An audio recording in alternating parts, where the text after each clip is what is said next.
Hey, Super Idols, welcome back to Miku's Crackhouse. This is episode 119. I'm your host, as always, Sam Kingma, and joining me is my best friend and co-host, Myles J. Robert Oppenheimer. That I am. I mean, how did LA become the hellscape that it was? Because Myles J. Robert Oppenheimer built the atomic bomb that dropped onto Neo Los Angeles, or whatever the hell we call it. I think we just called it the occupied territory formerly known as Los Angeles. The occupied military zone. The Chaz zone. No, it'd be called LAZ. Los Angeles Autonomous Zone. That's awesome. Toxic waste is everywhere, because of course there is. Toxic waste was always everywhere in Los Angeles. Now it's just really easy to find. Yeah. The green shit though. The good green shit, yeah. You know, like that Rusty Bucket Bay corner of the map green shit. The gunge, as it's called. As Grunty calls it, the gunge. Grunty's gunge. Yeah, I don't remember this rhyme all that well, but she goes, it's plunge and gunge, and I'm like, okay. I'm like, all right, that's a new word for me. Yeah, that's gunge, man. That would not be what I would call radioactive green toxic waste. Personally, that would not be my first choice. Well, that's her referring to the water that like suffocates you faster. Oh, okay. I'm talking about, you know what I'm talking about, right? I'm talking about slimy, that green like ass pool. Yeah, the ectoplasm pool. Ecto cooler. Where there's only one like platforming challenge to get one Jinjo over there. I know. Such a cool area for something like, yeah, that you see once and that's it. Yeah. I mean, you might not, the Jinjos only matter if you get all 5 of them. Yeah, exactly. So it's like you didn't even really earn anything of real value. It's a good reward. One Jinjo in the corner of the map. Yeah. But anyways, Myles, it's been like a month, maybe more, since we've recorded together. Because God, dude. So I moved out, as you can see by the new background. Similar white wall to Myles now. Yeah. In significantly less good lighting. Welcome to the club, baby. Welcome to the club. Well, yeah, the reason why it looks so good back at home is because I had a light that was directly above my head shining down, and it just fucking, like, it just shined directly on my face, and I didn't need any other additional lights. It just looked good. But now I don't have that luxury. Now I just have lights coming from this direction. Although I do have some lights coming in from my studio space, which is off to the side, and a barrage of posters in a disgusting oriented fashion right now. It looks like the Ray William Johnson set over there. I've seen it. Dude, yeah, because I sent you the original when it was like fully up, right? Yeah, I believe so. Yeah, it kind of had that like Ray William Johnson, like Watchmen look. But I wanted to be able to separate myself more from the background, and also the way my current setup worked. I would need to be positioned in a pretty, like, solid place for filming, and I just wanted more mobility. So I decided to take down a bunch of posters, keep up the ones that I think actually, like, are eye-catching and, like, look good on camera, and then the rest that don't really fit the aesthetic or feel of what I'm doing can go in another room or get placed somewhere else. Like that completely poser Genshin Impact poster. You don't even play Genshin Impact. No, I don't. I spent fucking $90 trying to roll Ganyu. It didn't happen, and I vowed to never play it again. Dude, the fact that Genshin Impact is as popular as it is so funny to me, because it's like, it is proof that everyone has a price. like I've always said, like I think I said it with you in Elden Ring, where if Elden Ring was an Epic Games exclusive, yeah, you totally would have broken your stance on Epic Games. I would have been really upset about it though. You would have been mad, but you would have done it. Like, here's the thing, like I'm not knocking you because I have prices too. I think again, everyone has a price. Like I'm not saying this is a holier than thou statement. I have prices. I don't know what they are, but it's gonna happen on the show live sometime soon if it hasn't already. It probably has, frankly, but like Genshin Impact is proof that if the character designs are hot enough, people will deign themselves to gacha mechanics. Yes. They will buy into it, and they will literally just be like, yeah, I gotta get Eula, because Eula is my aesthetic, she's my vibe. And I'm like, why don't you just play one of the 19 other characters that you own by accident, that you own by complete and random that's the thing, because you realize when you're rolling for one specific character how many other just like a shitty fucking like men, there's men in Genshin Impact. Really? I didn't know this. The men are for all the like that game is really popular with like specifically submissive gay disaster men. Like it is very specifically popular with anyone who will call anybody a daddy. It does. Someone who would call me a daddy would be playing Genshin Impact. Look at me. I'm 11 years old. Like, yeah, you're wearing a ragged Catherine fucking t-shirt. Let's talk about how ragged this is, because you might see. Okay, so first of all, I was in New York City this last week. I will never ever return to the city of New York. I think in 2 days I developed a hatred for New York City. You were only there for 2 days? That I didn't think was possible. I was there for only 2 days, and it took fucking 3 hours to get 5 or 6 miles in the city. We were at the airport, and I get to my fucking hotel room. They didn't dust my hotel room. There's fucking dust everywhere. And like, lo and behold, I get a fucking zit on my nose. It's still recovering from the fucking bed sheets at the airport hotel. But oh, it's themed after the 60s. Ooh, how novel. We don't care that it's a fucking grease trap. And it costs fucking $11 for a bottle of water. Ooh, it's a historic hotel. Look, they have an old airplane you can visit. By the way, avocado toast is $19. Do you want to buy a poached egg? It's $5 more. It's like...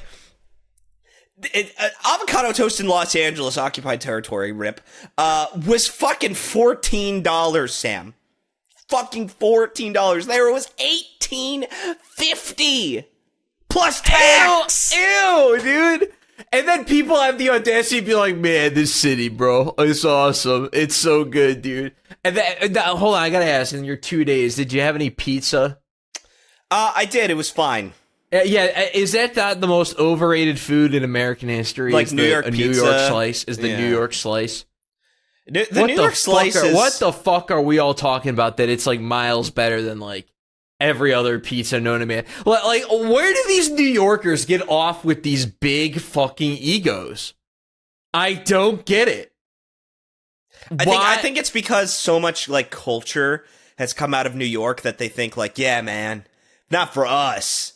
You wouldn't have jazz. And it's like, yeah, if not for Louisiana, we wouldn't have bluegrass either. You're not fucking special. Every fucking place develops culture, you it's like, you're not fucking special. Seinfeld was filmed in Los Angeles, you idiot. Actually, I don't know if it was all filmed in Los Angeles. I believe some of it is. Oh, that's funny. Yeah. At least that's what I read. Mask off moment for Jerry Seinfeld. For Seinfeld, that it was shot in Los Angeles. I think it was shot in New York for a lot of it. But either way, it's like, it's bullshit. The whole thing's fucking bullshit. And that city sucks. And the worst part about it, Sam, is because it's a fucking rat's nest. It's a hole. It's a fucking petri dish. I got a flu or something. Cold or something. I got sick on my way fucking back, and I'm not the only one. 2 other people in our fucking group that weren't me got sick. So, of course, my room is a hovel. It's a sick man's hovel, Sam. I look like I'm dying of typhoid. If you came in my room, you'd be like, man, I hope he's drawn up his will. Like, I haven't done my fucking laundry since I got back because immediately I just collapsed in a snotty heap. And so I'm wearing like this old ass shirt that I got at a convention that is usually in the back of my drawer. You might be asking, Miles, how bad is the shirt? This bad. Wow. That is how bad the shirt is. It's so bad, dude, that even in 80p I can make out the rip. That's tough, dude. That's tough. A heinous rip. I think the other one is fine, but like look at this. That's bad, dude. That's rough.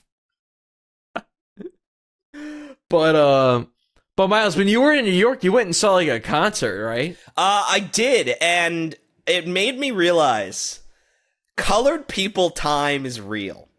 Now, Sam told me recently, and I've never heard this phrase before, but the moment you explained it, I was like, oh, I'm on colored people time. I'm usually like kind of late to things. Like I'll leave like 15 minutes before it starts and gets there 5 or 6 minutes after. Like, so I went to a concert, and unironically, there were people filling in, and I took video because it was this bad. There were people filling in to the auditorium 10 minutes after it started. And I'm not just talking about like a couple stragglers. Like it was like the Red Sea parted and all the Jews were leaving Egypt. It was row after row of people who just didn't care. They just didn't care that they would miss the first couple songs. It was irrelevant to them. And so they just meandered in late. 15 to 20 minutes into the show, people had finally sat down. And there were no more people who were just fucking waltzing in. But like, I was stunned at just, and so the thing to understand is that it was a rap concert. And so there was just lots and lots of black people, which is understandable. But that was the moment where I was like, oh my God, colored people time is real. All of these people are just like, yeah, it's fine if we show up late. 15, 20 minutes late, 10 minutes late, if we just walk in the middle of the performance.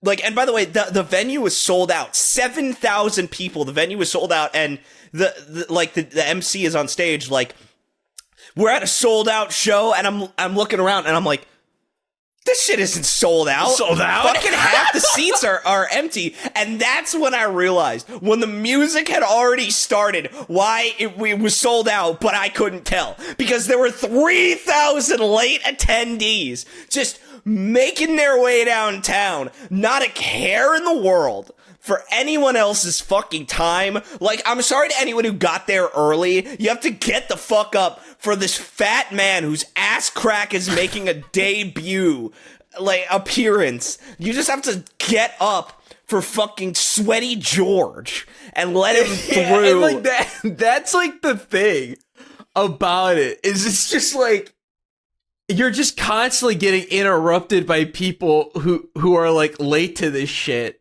And do you think part of it's like post-COVID, like concert or like public venue type event etiquette is just at an all-time low? I'm actually people do not know sure how to handle themselves. Because like with movie theaters, I've heard they're getting worse, and I believe that.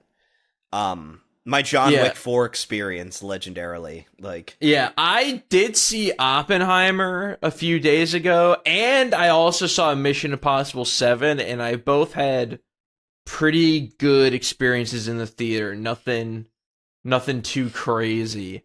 Although I think the guy in front of me smelled a little bit like gasoline in Oppenheimer, but that really added to the experience. I was about to say, he's cosplaying. Yeah. He's cosplaying as a physicist. He's cosplaying as a bomb. Yeah. Was he Fat Man or Little Boy? Oh, dude, definitely Fat Man. He was definitely Fat Man. He was Fat Man. He was laughing and growing fat. Yeah. Yeah, that's fair. Trinity. So I have a list of things. I'm gonna flashbang everyone. I have a list of things that I wanted to talk about. So because I had a good week, Sam. I had a relatively good week for content. So the reason I had you introduce the show by saying, "Hey, super idols." Do you even know what that's a reference to? No. 39 days, 20 people, 1 survivor. I am so into CBS television live action reality series Survivor hosted by Jeff Probst. Oh, finally, dude. Finally. This is the logical extreme. Survivor is fucking awesome. It is Survivor's so fucking awesome. Sick. Now, let me ask you this. What seasons of Survivor are you watching? Are you watching older seasons? Are you watching newer seasons? I'm watching newer seasons. I'm also watching a lot of, like, just people doing recap time of the show in case, like, because sometimes I just don't have time and I still want to, like, hear the stories and see what happens, but... Okay, so I want to say with the newer... Something that I found fascinating about Survivor as a game and how it's evolved over time, and what's fun... and what I think you might find fun about the newer seasons is that everyone who plays new era Survivor has such a deep understanding of the game and is such a huge fan that the Galaxy Updater.exe application error happened and I need to terminate the program. But that's not a problem for this podcast. Anyways, everyone is a mega intelligent player of the game, and the game is now played at such a meta level that it is fascinating in a whole new way, I think, for people. Yeah, it is very interesting, though, because the problem is that the game itself is unbalanced in the recent seasons because of how much people can just bot the shit out of the game by just studying the seasons. So they have to have all these, like, twists to keep people from being the most boring, safe players possible. They have to, like, surprise the players constantly. Like, players can't fail of their own volition anymore unless their social skills are just so dire they can't hang with the rest of the group. And so that's why I like the earlier seasons more, because you just have these people who are complete and total failures as human beings cast on the show, where, like, they have no survival skills, or they have no people skills, or they're just, like, immediate manipulative bitches. Sam, the best season of Survivor, in my opinion, is Survivor Gabon. Survivor Gabon is a perfect television show because it is cast with the worst human beings they could find. Everyone in Gabon is a terrible person. So, is this before they were doing gimmicks in the seasons? Somewhat, because this one has, like, Edge of Extinction, or not Edge of Extinction, it has, Exile Island. Exile Island was introduced in Season 10, Palau, and in Season 12, they made it a whole gimmick and gave it a name. Because Palau, it just happened, like, once in the show. So Exile Island is now, like, a regular thing. And with Exile Island... so there's a really bad idea that they had where the winning tribe, used to be immune from Exile Island, and then the losing tribe, they would have to send one person to Exile Island as punishment. But the thing is, on Exile Island, that's where you could find the Super Idol, which could be played at any time during Tribal Council.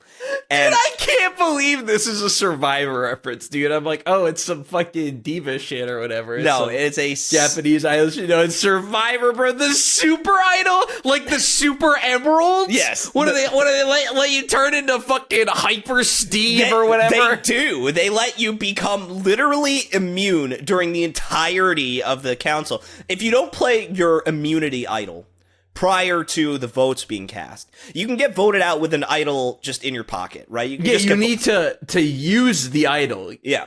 Meanwhile, the Super Idol, you can find out you've been voted off and then play it. and everyone just has to suck it up and deal with it. And live with the fact that they just wasted a fucking week's episode of the show because they can't vote anyone off now. Well, they can. It's whoever gets, like, so basically, if someone plays second most votes after that. Yeah, and if someone plays a Super Idol, as long as they don't vote for themselves, whoever got the vote is out. And the thing about the Super Idol thing is that that's usually such a baller move that if you're about to be voted out because everyone hates you, the moment you play the Super Idol, game recognizes game, and you're not as in trouble anymore. People don't gun for you quite as much because they realize they've been had and they respect your game, and they reevaluate you as a player. But now after Exile Island, the loser gets to send a winner to Exile Island, which makes no sense because now the winner, who is immune from Tribal Council, can also find the immunity idol. The Super Idol, by the way. Not just any old immunity idol, but the Super Idol. The idol to end all idols. The Super Idol. But the thing about... Dude, what is this participation trophy losers get to... It's bullshit. It's a completely terrible idea. But the funny part about Gabon in particular is that it just stars terrible people. Like, Gabon... Survivor Gabon is like a late era Shonen Jump JoJo part where everyone is an awful human being. Like, it is like part 6 or part 9 where it's like, oh, you're all criminals.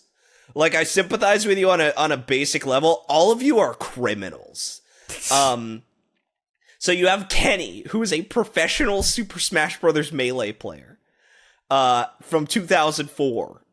Amazing. Yeah, so, like, that's who he is. I don't remember who he played. I don't even think they say it on the show. But he seems like a fucking Sheik main to me. I'm sure he made hundreds of dollars a year. Yeah.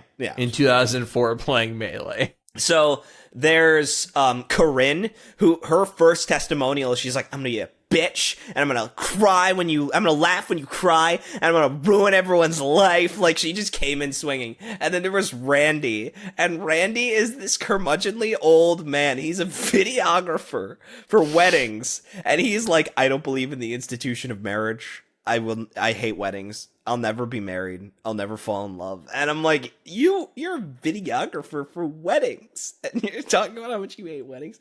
And then my main girl, Sugar. Sam, Sugar did nothing wrong.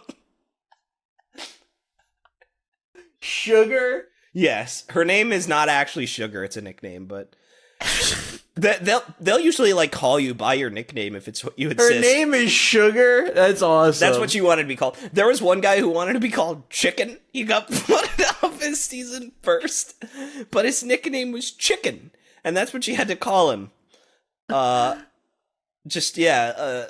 Cluck, cluck. Yeah, cluck, cluck, cluck, cluck, baby, cluck, cluck. There's just Survivor's just amazing because it's been on for fucking 20 years. And they've had 40 seasons somehow. So there's like... they bust ass, man. Yeah. They make like 2 seasons a They year. make 2 seasons a year. But anyway, so Sugar did not come here to win the game. She came here because her father died. And she's using it as an opportunity to grieve his loss. Which is so insane. Because she's like such a lunatic about it. Like... that you both sympathize with her and you realize that she's a complete idiot. And that this was the worst decision that she could have possibly made. But, like, she's really nice, but also completely impossible to respect as a person. Like she forms an alliance with Bob, because Bob, who's like a 60-year-old physics teacher, by the way, reminds her of her dad. But then there's this one guy who is like guaranteed to win, right? He's just like, is just a perfect golden boy. I think his name is Charles. And she's like, Charles is like a brother to me. So she like just like rides the coattails of these two like dudes who sympathize with her. but everyone else hates her, like especially Randy and Corinne. But she hates Randy, and Corinne hates Randy and Sugar, and it's just like all these villainous, terrible people just trying to win $1 million. And you allegedly, according to Kenny, allegedly Bob was a molester and he used to like grope all of the women. But here's the thing: Kenny's a fucking sore loser and a pathetic nerd. So like, I actually don't believe it personally. If only because Dan Spielman was I think his name is Dan Spielman, was fucking ejected from the game in season like 40.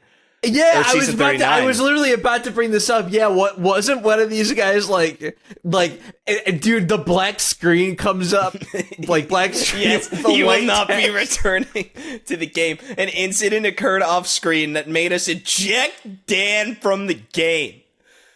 He will, like, it wasn't with another player. By the way, I love shit like this. I'm as a goody two shoes growing up, I'm fascinated by people getting kicked out of stuff. Yeah, because they misbehave and they act badly. Like, I don't know why. I find that so cathartic and fascinating. Well, it's proof that being a goody two shoes works. Like, it's proof that the way that of life that you have chosen will protect you from like, his contract was voided, he got no money, he had to spend nearly 40 days on an island only to win nothing for his time because he couldn't keep his hands to himself. So like, there's stuff like that, but like, so like, Sugar gets sent to Exile Island 5 times because at some point it becomes a running joke, and she finds the super idol on day 1.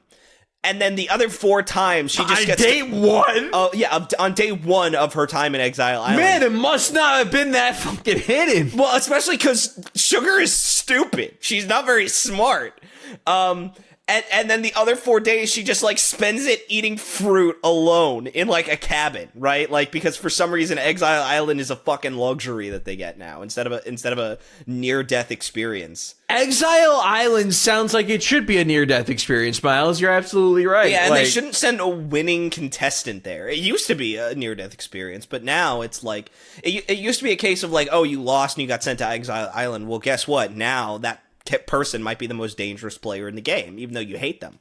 Like, yeah, the idea of Exile Island should be that it sucks so much that you have to survive there for X amount of days if you want to come back to the game. Yeah, but if it sucks, you can't hack it. Then you go home. Yeah, which, to be fair, Redemption Island is that, but it's with challenges where people who are out of the game get to come back. But so Sugar is just like fucked over the entire season. She spends no time with her tribe because she's constantly getting sent to fucking Exile Island. But by the time she comes back, it's a fucking skeleton crew of her old tribe. Everyone fucking hates her. It's just like Bob and Charles, I think is his name, are the only people who respect her and who are like willing to like deal with her. Because Randy hates her, and Randy is the grumpiest old man I've ever seen. So he makes friends with like this one gay dude, and he's like, this is really cool. I've never had a gay friend before. Like he's just so like wholesome about it and so old about it. There's a very famous, the first winner of Survivor is a gay man named Richard Hatch, which is really amusing for the year 2000. Didn't he also go to prison? For something, I think. Tax evasion. Yeah. There's a lot of like, dude, the history of like Survivor winners going to prison is so real. There was one who won the game and was arrested for larceny and child porn, which it's like, you only need one or the other, man. You only need one or the other. Like, you gotta do both, really? There was another one who was arrested for rape in 2019. Like, it's like, that's not good. Yeah, it's like, Jesus Christ, how do these people win the game? Like, with characters so fucking rotten. And then meanwhile, like, anyone who's decent usually loses. Like, Kelly Wigglesworth lost to Richard Hatch, even though Richard Hatch is evil. Like, but anyway, so Sugar, like, somehow through just sheer failing upwards, probably partially because she's at Exile Island all the time and so can't be voted out. It's like, she doesn't even have to play the game. She just is protected from elimination because they can't vote her out because the losing team keeps sending her to Exile Island, so they can never vote her out. And And so when she comes back and the tribes merge, everyone just hates Sugar. But Sugar is still in the game. And by the way, she makes it to the final 3. How? Through sheer dumb luck, because people don't want to, like, because she has an alliance with 2 really strong players who are looking out for her. Oh, man. And then the thing is, she, like, goes to her final tribal council, and everyone's like, you fucking suck. Why should I vote for you? And she's like, I mean, you don't have to if you don't want to, but, like, I'd like it if you did. Like, just terrible, terrible final tribal performance. But the reason that I say Sugar did nothing wrong is because she's the only player in Survivor history who came there not to win. She came there to have a coming-of-age story and grow up, and she did. And so she did nothing wrong, because she didn't even play the game. She just failed upwards. And awesome. Learned how to survive on her own, and learned how to get over the death of her dad, and like, did it. She, like, accomplished her goal. But So she was pretty happy with her 3rd place, right? Yeah, I mean, and I think you get like $50,000 for 3rd place. It's like no. Oh, wow, to sneeze at. okay. The runner-up gets $100,000, and the winner gets $1 million. Which, I mean, okay. $100,000 is still a life-changing amount of money for the average person. Well, after taxes. Well, it's just, yeah. After Uncle Sam gets his cut, But even then, that's like $60,000. Like, it's pretty. Yes, that's still a life-changing amount of money. I'd take $60,000. Oh yeah, no, I would take $60,000 right now. Take it to the bank, man. But yeah, so it's like you just have all these people who, like they think they're so fucking great and so smart, and they just they make it far enough into the game to be properly humiliated later on. Or someone like Sugar who just fails upwards. There's some people drag people to the finale, like, so that knowing everyone hates them, so that no one will vote for them. That's called being a goat, dragging a goat to the finale. And it is really funny to, like, see people who will, like, talk about people in these, like, Survivor turns. But yeah, if you're gonna watch one season of Survivor, it should be Gabon, because it is so funny. It is just a fucking nightmare in the best possible way, where everyone is terrible and everyone hates each other and everyone has a giant fucking ego and thinks they're so great. And they're all like, there's a fucking curmudgeon, there's an actual self-admitted bitch, there's this, like, cry baby woman who's just trying to have a coming of age story. There's, like, a perfect man who gets voted out due to bullshit. Just complete bullshit. He should have been in the final 3, and he wasn't. Thanks to Sugar, by the way. Oh no. Yeah, like, because she, like, Sugar literally should have just done the right thing and voted out Bob, but she didn't want to because she liked Bob, but she also likes Charles. So she pits them against each other in a fire-making duel. Like, that's her call. She's allowed to do that in the game. So initially, if there was a tie vote, you got voted off by pure random luck through what was called a rock draw. And if you drew the wrong color rock, you just lost. You're just out of the game. And so you would have, like, perfectly competent players just get voted out. There's this incredible clip of someone who draws the wrong rock and he just falls over, just in shock. It literally, he faints and he just falls over in shock, and it's amazing. And so since then, people have been trying to avoid tying, and so they came up with a better way to do it, which was that they would make them make fire, and whoever has a campfire that goes high enough to burn through a rope wins. Which is, like, the perfect game. That's the perfect way to do it. That's so sick. Dude, and it's a fucking duel. It's a fire-making duel. So, like, there's this one player that no one... And I bet the CBS cameras are all like, and there's, like... Unless they're terrible at it, in which case they only do comedy edits, and like, it can go on for 45 minutes of just no one getting any closer to making their fire. And they'll just, like, be like, all right, you can use matches now. But in the first fire making challenge, they got matches, coconut husks, and like kindling, right? Hang on. Fucking New York City. This city, man. Fucking nightmare place. Anyways, so then afterwards they gave them flints, like magnesium, flint, and then they had to make a fire the old-fashioned way, and sometimes people just can't do it. Like, they'll have people who get into a fire-making duel, and it's two people who don't know how to do it. Historically, the person sitting on our left, aka their right, wins 90% of the time. I don't know why this is. And it's always different locations, so I don't know what to tell you. It's just one of those television production things that just happens. It takes on a life of its own. The person who's positioned on the left always wins. Our left, their right, always wins. And okay. And so, like, one time, this one player said, "Hey, can I swap seats with you for superstitious reasons?" And he fucking wins. Oh my god, dude, that's crazy. Yeah, and it's like, I mean, here's the thing. He probably would have won if he was on the right, but how can we know? We'll never know now, because he won because he was on the left. Yeah. I will say, growing up, my mom and bunch of people in my family were really into Survivor, but I couldn't really get it. I was too young to really understand Survivor, because it's a really complex social game. It's also just all these adults who are just like coming from different walks of life. Yeah, it's like hard to appreciate. Yeah, you're like, where are the kids? Where's the adventure? Yeah, that's why Amazing Race is for the whole family. The Amazing Race is the perfect reality show. It's awesome. It's got great suspense. It's got great action. Although what's funny is a lot of that show is people just like being intense in like public transportation, like having really intense aura in a plane. Like we gotta get to Europe, you know. Like we got.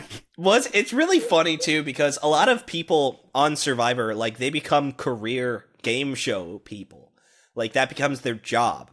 Is doing game shows. So you have like Suri, who's done like 4 or 5 shows, and you get to watch Suri transform as a character from like a complete and total like pussy to a complete and total bitch. Like her run on Exile Island, I believe it is.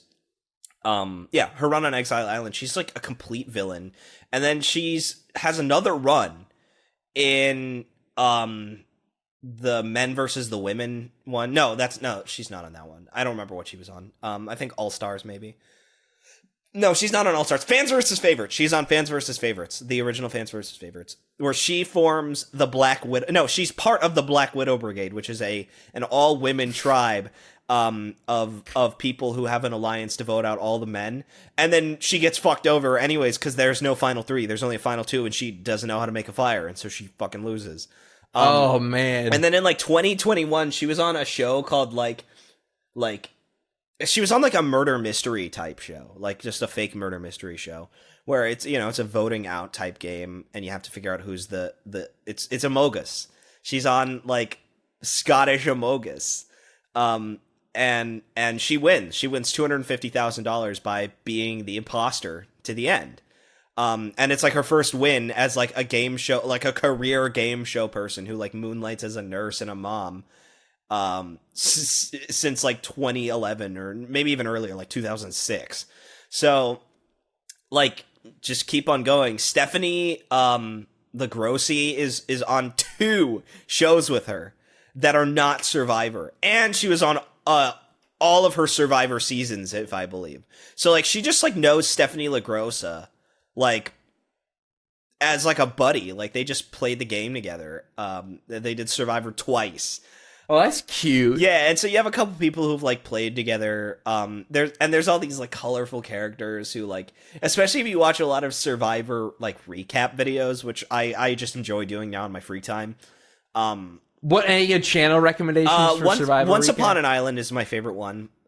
Just because. So the thing is, Once Upon an Island has the most cracked Patreon I've ever seen, because he releases his videos like he releases a video like once a week, maybe 2 a week, and then you find out that they were done 6 months prior, and he will admit this to you. He's like, yeah, you can watch this one 6 months in advance by joining my Patreon. And I'm like, that's nuts. But his Patreon's doing numbers because people want to watch, and they can like suggest the videos half a year in advance. Yeah, he's only got 66,000 subs, and his Patreon's doing great.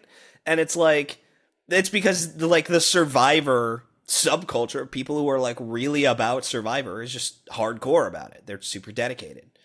Yeah, because I feel like we could use more YouTube videos covering these like reality TV shows. He has a couple of Amazing Race videos too.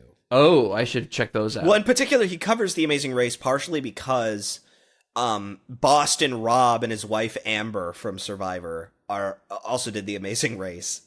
And so, I remember them. Did they win? I don't know, but Boston Rob is a complete and total villain. I love him. There's a couple players that like are really popular, like Ozzy and Yule, Stephanie Lagrossi, who I think she fell off. She's canceled. Suri is really popular. Terry is really popular. Myles, if you could be a part of any one of these sort of like game show type of things on TV, which show would you be on? Which would you want to do? I mean, to be perfectly honest, I'd probably be basic and choose The Price is Right. Price is Right? Interesting. Because I've studied game theory enough to kind of know how to play The Price is Right. Like, I wouldn't be like perfect, but like you can metagame The Price is Right. They usually try and choose people who don't seem like they know how to metagame The Price is Right, but you can. Yeah, I would like to either play Deal or No Deal, because that game's fun. I like that. That game's exciting because it's literally just people picking shit for half an hour. Like, it's like a shopping channel turned into a game show. Yeah, but like I don't know. There's a lot of intensity into that, but because I don't know, and I'm sure this has changed. But when I was watching it, nobody won the game. Like, nobody ever got the $1 million in Deal or No Deal. So it was always like, oh, am I about to witness the first person get $1 million? I bet it's how people feel like when they watch like people speedrun games on Twitch. Like, oh, am I going to see a world record now? Yeah, absolutely. That's why I used to tune in to Miss Master 1. And I probably should return to those. But like in particular, like I liked watching him do like Kingdom Hearts Final Mix Level 1. Because it's like that run is so mean and so brutal half the time that it's like it's really exciting to watch them get the world record as opposed to like someone who's like the only person running their category. Yeah. Or just some certain games are just fucking lame. Like the new Ocarina of Time runs are just so lame. They're so bad and no one cares and it's like they're confusing and no one knows what the fuck is going on. Yeah, and it's done in 3 minutes. Yeah, it's like no one wants to watch this shit. Like the meme runs of Breath of the Wild are amusing, but like I don't give a shit about like the new Tears of the Kingdom speed runs or the original Breath of the Wild. I don't give a shit. Why would I watch someone? Dude, I don't do any of the Zelda speed runs hold up at all. Really? No, I'm actually gonna say no because they're completely and totally against the thing that everyone likes about the game, which is the adventure. And the aesthetics and like these games are not mechanically intensive, so it's all just like glitches that people spend 900,000 hours learning how to do. And it's like that's not, dude. This is such a funny revelation. Just being like, yeah, man, wow, Zelda speedrunning just like it's terrible. Like really sucks. Yeah, like really sucks. And it's funny that it's so popular. Like I find I find randomizers of Ocarina of Time especially baffling to me because it's like no, I love Ocarina of Time. That's not new. It's not new news. But like that game to me is not fun enough to like play, like to literally control Link and do the things in the game. Like a Tears of the Kingdom randomizer would be fun for me. A Breath of the Wild randomizer would be fun for me. Like an Ocarina of Time randomizer, it's like, oh, okay, I'll just walk across this fucking flat stretch of ground and just open everything and hope I get something decent. It's like the whole reason that I play that game is to just have like a perfect linear campaign experience with some degree of like enough freedom that if I want to do something in a different order, if I want to try something new, like I can do it. But for the most part, I can sit down and have the same emotional experience with a work of art as I did 5 years ago. That's the appeal for me, is that level of consistency. And when you take that out of the equation, what's the fucking point? What's the fucking point of any of it? It's like, okay, well, I mean, all right, well, now I gotta watch this cutscene that's completely contextless because I didn't get here. I didn't earn this cutscene through the narrative beats of the story. I fucked around for 4.5 hours until I found enough crap to finish the dungeon that I needed to do. And it's like, to me, I'm not a big randomizer person. There's Resident Evil might be a fun randomizer. That would be a really fun randomizer, I think. just because that game is so item sequence heavy, but also the mechanics are so consistent, and you can just get like the fact that like the mansion is this is this like puzzle box you have to explore in different ways, whereas like Ocarina of Time, I mean Ocarina of Time is pretty open, especially the randomizer, which usually like gives you access to the child adult timelines like right away, as opposed to having to do the sequence. But like that's the point. I want to grow up, goddammit. I want to go to the fucking courtyard and meet Zelda and watch a beautiful cutscene, and then go to Death Mountain and fucking see Saria again and reminisce about my childhood. I can't do that when I fucking warp to the credits from Kokiri Forest at the start of the game. It's like I play this fucking game to have emotions, not to like, because I'm sorry, like with Zelda, that's kind of all it is the flavor. These games are not great. Like, I mean, like, Ocarina of Time is a well-designed game. It's a well-designed game, but, like, from a gameplay standpoint, it's not the time of my life.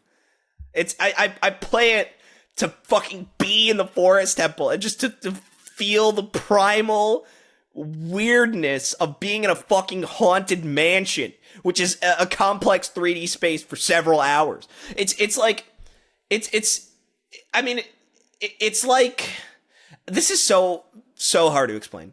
But it would be like if Dragon Quest played exactly the same, had the exact same sound effects, but they just redid the art. They just redid the art style. And it's like, okay, well, that's half the appeal. It's half the fucking appeal. It's gone. Yeah.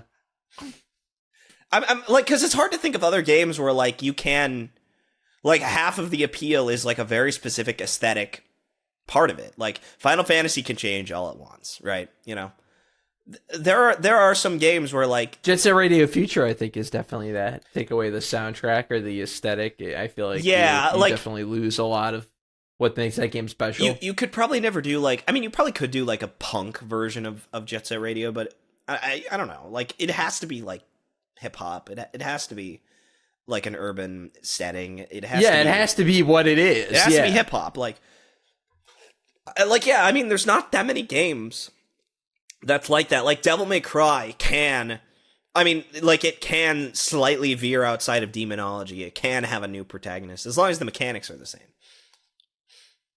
Yeah, as long as it's at its core, like, an action game where you kill demons and do it in a stylish, fun, exciting way. I'm sure it's really important to someone that it remains in demonology. But, like, if they did a Devil May Cry game that wasn't based on, like, you know, Judeo-Christian, Abrahamic theology, and it's about, like, jinn, right? Fucking jinn from fucking Muslim and Hindu mythologies and shit. Like, people would probably think that's sick as fuck. Yeah, it's still demons. I think that sounds awesome. Yeah, no, I would play that game. You fight fucking Angra at the end, like that shit's dope. Yeah, I don't fucking care. Can I kill him with a fucking motorcycle sword? Like, yeah. Meanwhile, it's like, to me that's DMC. To me, Devil May Cry has nothing to do with fucking demons at all. Really. Yeah. Meanwhile, it's like beating shit. It's entirely possible to just dislike a Zelda game because the graphics don't appeal to you. Like there's just entire like a part of me is like whenever I see a screenshot of Twilight Princess, I'm just like, ew. Why is everyone? They're all fish people. What's going on? Like, dude, it is really funny. I've been getting a lot of recommended videos that's like, is Twilight Princess the most underappreciated? I'm like, no, shut up, stop trying to make like the most underappreciated Zelda games is like a fucking Game Boy game or something. Well, it's 2. You're right. It is so 2. But like all these people are like trying to like pretend that this isn't one of the highest rated games of all time. There's no such fucking thing as an underrated Zelda game. It doesn't exist. I know, dude. Oh my god, I just hate. Just man, whenever people are like, "Is this the most underrated game that's on the Metacritic Top 100?" Is this the most underrated fucking Grand Theft Auto game? Is Grand Theft Auto 3? It's like, no, it's fucking 1 and 2. You idiot! You clown! I just stop trying to pretend that things are underrated when they're not. You know what does it stem from, Miles? Does it stem from just people wanting to feel hip or whatever? like, or to feel like they're at the ground floor is something really special. I think it's a case of like we have nothing else. Like oh, Twilight Princess is so underrated. It's like, yeah, because what is special about that game? Like, really? What is it? Nothing. Yeah. It's like a 6. It's not that good. It's okay. Yeah, like I feel this way about like any game that people talk about is underrated. And I feel this way with like a lot of like curiosities from the 90s and 2000s. People will be like the underrated masterpiece that scares you, you know, psychologically or whatever. Like these Ragnarok's videos. And it's like these survival horror games are fucking mid to shit. Like outright the spectrum of like Resident Evil, like great, Silent Hill, like good, solid, you know. Yeah, these games are like mid to shit. Yeah, what the games are is our games are proud. Dude, okay, can I, Miles? Can I make a big claim? Yes. Based on what you just said, I was thinking about this yesterday, and about bringing this up. If someone ever makes the claim that like, oh, such and such series, show, thing is actually not as bad as everyone says, and it's actually turning around, or it's actually good, and then the example they use is some horror shit, it doesn't count. Yeah. Horror doesn't count. If it's good and it's horror, it's fake, it's bullshit. Because I just feel like everyone's more open to whatever horror schlop they're given, as long as the atmosphere is right. And the tropes in it are appealing to them. And the thing about it is that horror from that era was fucking savaged by critics anyways. Like it's not an issue of underrated. It's just that the audience was not the ones writing the reviews. But the whole point is that most of them were drive-in or VHS, you know, stuff. Or like kind of cheaper things, because horror consistently makes a profit. So like anyone who's like, yeah, people are really coming around on it, it's like, yeah, of course they are. It's because this played to an audience that would have never liked it in the first place. And also the way it's being experienced now by people is not through playing the game, because probably what's good about these, because I'm not saying these games are devoid of fucking good ideas, but probably the good shit in the game is probably either art, weird, off-putting, or ominous music, or like scary. The theme is a big one. Or scary themes or ideas. And like everyone who's like, man, Rule of Rose is so underrated. I'm like, have you played it? It sucks. Like and by the way, Rule of Rose thematically, narratively is brilliant. It's also excessively daring. Like there's no game that is going to be that confrontational and that controversial, especially about like young characters, like young girls. And it's great because there's only one sexual assault instead of everyone getting sexual assaulted like fucking RPG horror games from Japan. It's great. It's really refreshing that most of it's not about rape. Because apparently that's all these fucking games can ever be about. It's all they can talk about. All is. That's why I don't play this shit.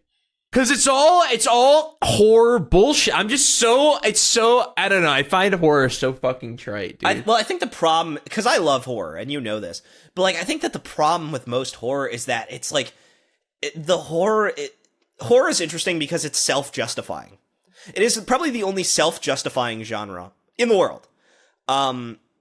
Where like an action movie, I guess an action movie kind of counts, but like an action movie has to be well shot and be good. Whereas like horror, like, and the logic has to make sense, like to a certain degree, like the action has to be either believable or grounded in a certain way. Like a lot of complaints about John Wick 4 was that John Wick 4 was like too over the top. John Wick was way more invincible than he's ever been. And it's a case of like, that would be fine in any other action film, but like John Wick was so beloved because John was smart and he was good at what he did, and he made himself invincible by not getting the shit beaten out of him constantly. He wasn't actually invincible. Like he could still take damage and shit. This is what makes Mission Impossible fun to watch. Yeah, too. That Tom Cruise gets kind of beaten up. He gets beaten up, and also like he makes mistakes, like honest fuck ups. Yeah. Like, which makes the movie feel really believable and stuff. Yeah, like he's an agent doing his best in real-time scenarios. And like that is what's really cool about Mission Impossible. Whereas like So like to an extent, like action is not as self-justifying unless. What about comedy? Is comedy kind of self-justifying? Because I feel like You know what? I would say comedy is self-justifying. Comedy is self-justifying because the point is just, comedy and horror. I feel like are the two. If the point is, like I would say action is close to self-justifying because all of them are meant to evoke like a very primal, non-complicated emotion, which is again the primal feelings of exhilaration, terror, and laughter. Like those are almost involuntary primal reactions to things. But to an extent, I think an action movie has to have a good premise. Whereas like a horror or a comedy, like as long as it's funny, it really doesn't matter what's going on. And so like horror, I like it because like as long as it makes me feel a certain way, it's great. But like I kind of hate how much gas horror gets. Like where people will talk about a horror film is brilliant just because it's scary.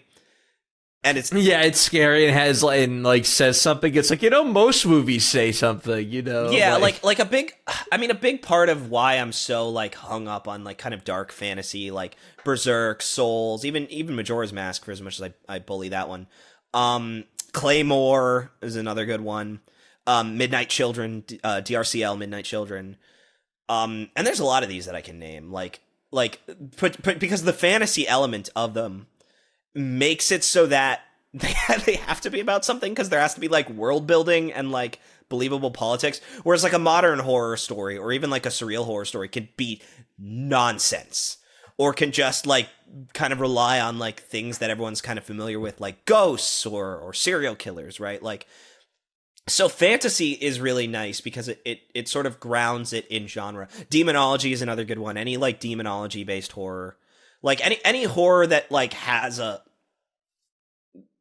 cultural basis, I think is always really refreshing because it has to be about something or else it's nonsense. Shin Megami Tensei 3 in particular, like otherwise it can just be like just a fucking assault of sound and imagery and it doesn't matter as long as you shit yourself at the very end. Yeah, and it's not to say that like those horror films that like do that are like necessarily bad, but I just don't appreciate the hype. Like I don't feel like the reverence is like, I feel like it's too much. Well, I think it's an issue of the reverence is too easy to earn for horror. Like reevaluation of comedies, reevaluation of action films, reevaluation of like even holiday films, I like so rare. People are very rare to truly reevaluate something. Reevaluation in general is very rare, but people will just give any horror movie a shot. They'll just reevaluate it on a fucking dime. Like so nothing is a failure. As far as horror goes, nothing is a failure.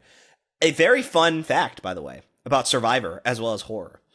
Jonathan Penner from, I believe, Palau, as well as Fans versus Favorites. No, none of those are right. Anyways, Jonathan Penner is a screenwriter and producer who went on to make The Bye-Bye Man. What? The Bye-Bye Man. Do you remember this film? What is... No. It's an infamously stupid horror film, like one of the more like interesting, terrible mainstream releases of the last 5 or 6 years. It came out in 2017. It was called The Bye-Bye Man. It's about a man who, if you say his name, he's real.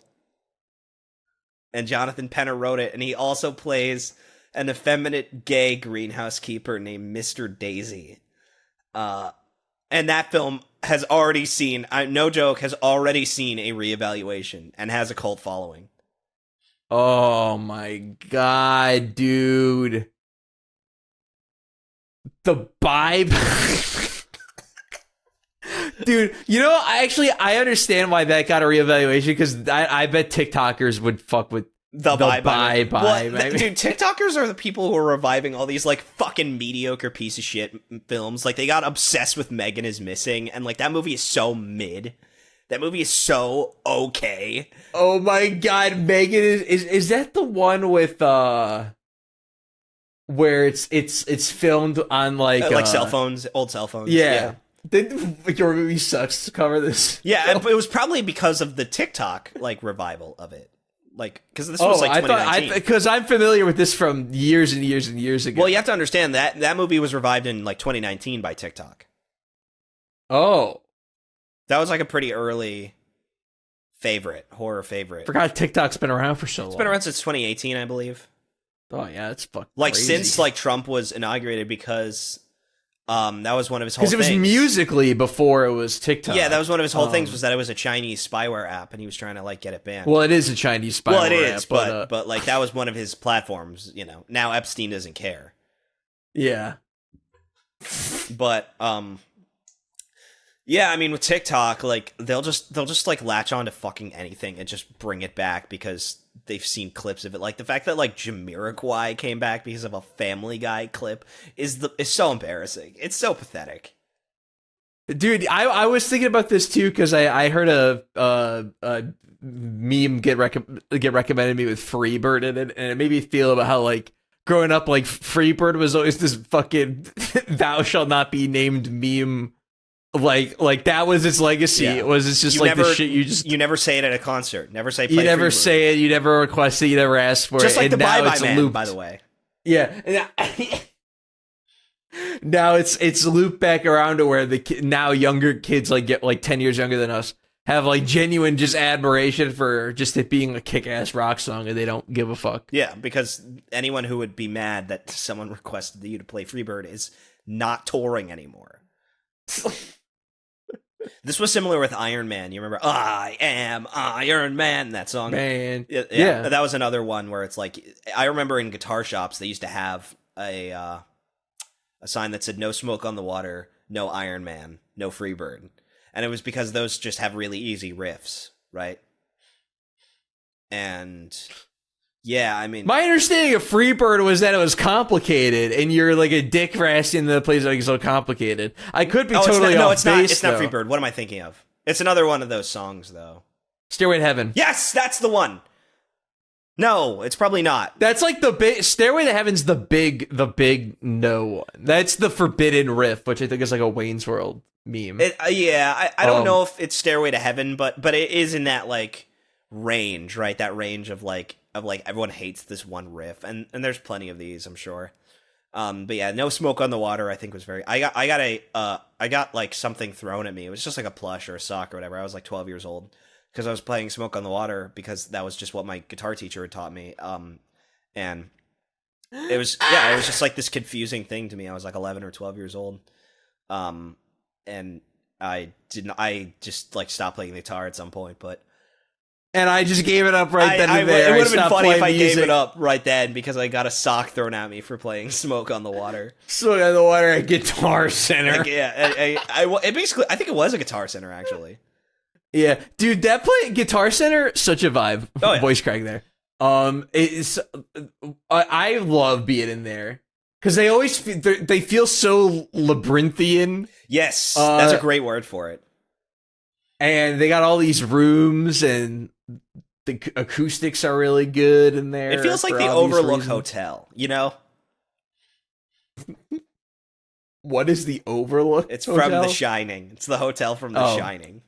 Oh, okay. Sorry, I'm not culturally caught. I don't. We established that I don't really like horror, even good stuff. So. It's funny too because that's a movie that everyone's like, The Thing. I mentioned The Thing with the Tears of the Kingdom like Metacritic rant, where like some people just fucking never let go of like early initial criticism, even though like it doesn't matter. Yeah, because nobody likes John Carpenter's The Thing when it initially came out, and now it's revered. And no one, and even like 2 years later, everyone thought that these critics were insane, but people are just like, man, how could they have been so wrong? It's like, you're still talking about this. You're still talking about this. People do this with Twilight Princess 2. How could IGN have given it an 8.8? It's like, oh, stop the presses, man. 8.8, oh my god. Bro, how could they have given Skyward Sword a 10? That's the real fucking... That's the sauce right there. That's embarrassing, dude. That's actually embarrassing. That game is such a weird moment in time where everyone just bought into this Kool-Aid. That this was like... I remember people were like, yeah, man, this really makes you wonder if Ocarina of Time really is the best one. And it's like, first of all, people have been saying Ocarina of Time is the best one, you know, since like... I don't know, since before, like, around the time Wind Waker came into vogue in, like, 2010, that had its reevaluation. Like, so, first of all, That's wrong. And second of all, I think that people just were so fucking desperate for some game to like dethrone Ocarina of Time that they were just willing to be like, yeah, this new one. That's the one. There's no one. It would be like if like, and I'm telling you, it's gonna happen with the Souls fans. I think the new Souls fans who are playing like only Elden Ring and whatever Elden Ring 2 is gonna be are gonna go back to Dark Souls and try and convince you, or like, no, it's gonna happen to Bloodborne. I'm sorry, I'm not Dark Souls. It's gonna happen to Bloodborne. They're gonna try and convince you like, yeah, Bloodborne's not that good, and you should just like the new one more. That's what everyone tries to do.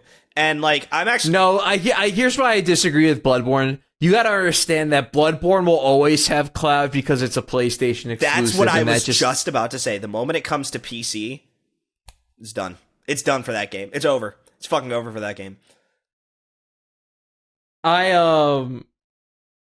mean, I don't know. I feel like I mean, because here's the deal: Demon Souls remake came out in a in a pre-Elden Ring world, and I wonder how that game would have been received if it came out like December of 2022 or something. And because I think that there was agree with you, dude. I wonder if people will take to the smaller Souls games. I think that there was in that game's case, it was a case of and here's what's going to happen, Sam. It's not going to be an issue of like, oh, this game is so primitive and so old, and so that's why I swapped it over from Dark Souls. Even though I think that people will start to turn on Dark Souls because that's just what everyone does, and it sucks and it's stupid, but everyone will do it. I'm literally playing through it for the first time in like 3 years right now. It's so fucking good. It's probably great. I haven't played it in 3 years either, and anytime I think about replaying it, like I'm never really in the mood for like the Souls combat. Unfortunately, like I think it's just I'm just not like about it lately. But like anytime I think about Dark Souls, I just have nothing but like positive feelings, and like that first playthrough is so great. Like with Bloodborne, like even I just have all these great memories and times of like the summer I played Bloodborne and the summer in like 2019 or 2018 where I did like 4 or 5 different builds and actually played with different weapons, and it was great. Like I'm just not in that zone anymore, but I'll probably be back in that zone sometime. And I'll probably play the Souls games and I'll enjoy them and be fine with it. Whereas like some people I think are just seething mad that they felt tricked, that they had to play a historic game that they didn't like as much as everyone else on the planet did. Yeah, because they God forbid they have to walk like 50 seconds before they can fight a boss. It is really funny how like the moment Elden Ring came out, people were like, man, I can't do these boss walks anymore. I can't do the boss runs anymore. It's just like such bad game design. And immediately such bad game design because it was streamlined out of other games. Therefore it's bad. Just because other games stopped doing it, it's bad. It's a problem. Like I was talking about this with like Zelda 1 where it's like there's not really any like truly heinous game design in Zelda 1. I think the second quest has a couple of moments that are just mean, but like that's a bonus extra quest. If you don't want to do it, you don't have to. And that was also the point too, was to be like stupid, obtuse hard. Yeah, like that's you're buying into that. That's an optional experience, and if you don't like it, just play the first quest. It's fine. It's what I do. I don't really like the second quest. But people are always like, man, how can they expect you to find any of this shit? It's like, I don't know, spend the time to do it. Like, just you know that you could bomb walls. Just try experimenting. Does a wall look weird to you? Probably is. Should try it. It's if you're ever in a room that's just a dead end, just try bombing all 4 walls. It's like usually there's a door. Yeah, the dungeons. Yeah, that works. Yeah, and it's like it sucks if you waste all your bombs, but like, oh well, now you know you have some information and you can do better next time, or you can do better in the same dungeon. It's like there's truly nothing in these games that is so like antiquated and old that people shouldn't do it, other than they don't want to spend 20 hours playing it the natural way. And so they have to they have to cope, they have to tell themselves it's bad. And this is just what all these people do with like any game that asks any amount of time and doesn't give them anything or effort or anything, dude. It's like so annoying. It's like I see these people and they talk and they act like they're hardcore gamers, yet they can't be fucked to do anything. I think the problem is that they don't respect, like they expect the devs to respect them, and then they don't respect the developers' intentions, and they never will. Because why should they? This is a fucking product that was made for me. I don't like that it's not for me. I'm especially just fascinated by like people. I truly cannot explain the phenomenon of people who are just mad that certain games are no longer exactly the same way that they wanted them to be in the first place. And this is most like common with like 2000s era PS2 GameCube people, where our generation. Yeah, our generation. But like, and here's the thing: I think we still like modern games enough that I wouldn't count us in this. But like, there are people who like they barely played these sorts of like AA games in the first place. These games that they grew up with, and they're like, "Man, why aren't there more of those?" I'm like, probably because you didn't buy them when you were a kid, and you wouldn't buy them now as an adult. They're making them. They're called indie games. You're not buying them. No one bought Sakuna of Rice and Ruin, even though that would have been a perfect GameCube game. Actually, people did buy Sakuna of Rice and Ruin. Didn't that game sell? It did sell 1 million copies. Yeah, but like, which is pretty good. Oh, it's incredible. They expected to turn a profit off 30,000. Like that, they made bank. But like, no one I knew bought it. And not only that, like I knew plenty of people who are like waiting for other people to play it and tell them whether or not it was worth it. Turnstile Tom bought it. Yeah, but he doesn't like the game because he's a bitch. He doesn't like action games, I've learned. And like it's just funny because I knew people who were like waiting on people to tell them whether or not it was good or not, and then the moment they heard anything bad, they're like, yeah, all right, I'm saving my money, I don't have to play it, because that's what all these people are fucking doing, is they're waiting for someone to tell them whether or not they should take any risks ever on games. Try something you don't like. Just wait. Just you don't have to play everything right away. Just fucking wait, for Christ's sake. Play it on fucking sale, dude. Then you could buy the games at like $20, $30, and they're way more reasonable. Sam, I did buy a game recently. I did buy a game. Ooh. And what'd you get? So I have a lot of games that I can be playing now on my new souped up PC. I upgraded my PC. Oh my god, yeah, that's right. You have a fucking 4070 Let's Ti talk about now? the fucking nightmare that was upgrading this PC, Sam. So I was given a fairly large budget for a freelance job to do a social media campaign. And I said, okay. And I used the opportunity to upgrade my PC because they wanted me to work with 4K footage. Now, let me just say up front, which is horrifying if you've never worked with video Let me just say up front, you never need to work on 4K footage. Don't shoot in 4K. No one can fucking watch 4K in the first place. Don't even bother. Don't fucking do it. Don't waste anyone's time. Like, just don't do 4K. It's not good. It's not, like, I'm sorry that you think it's professional. It's not. Don't do 4K. No one can edit on it. No one can view it at that level of fidelity. And even if they can, it's going to have to buffer for 500,000 hours. No one's watching this on their fucking TV. Don't do it. Stop it. And so, like, for... Get some help. Yeah. Just don't do it. Be reasonable. But I said, okay, if you want me to work with 4K footage, I'm going to need a couple upgrades. Great. So I got myself a new graphics card, 4070 Ti, because in particular, Premiere is very GPU heavy. I had a good CPU, okay motherboard, but that's fine. And so I put it into my fucking PC, and the thing is too fucking big to fit in the PC. So it's too big. I can't fit it in. I can't get the cap off. So I have to go and I have to get a new fucking case. So as I'm taking the motherboard and putting it into the new case, my fan, which is one of those old-timey fans where you have to screw in a mount and then connect the fan on top of it, fucking went askew and bent several pins in the processor. And so now the processor is broken. Oh no, not the CPU. The CPU fucking... Not the second most expensive thing and most important computer. thing in the fucking computer besides the motherboard. And so I just go in and they're like, yeah, this thing's busted. But honestly, at this point, you might as well just get a new fucking motherboard. They're having a sale at Best Buy. You can get this package deal. And it was a fucking B60 Elite. It's an Oros B60 Elite AX, which has a DDR5 RAM. So it's like, great, now I gotta get new RAM sticks. So I got some Corsair Vengeance DDR5s.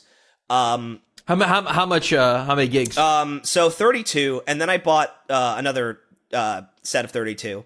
But then, 64. Oh man, you're packing some heat. well, in this I'm thing. only running 48 because it seems like one of the RAM sticks is not registering, like one of the slots, and so I might take it in at some point and see if they can, deal with it. But I still have 48, RAM. It's pretty freaking good. It's more than most people need.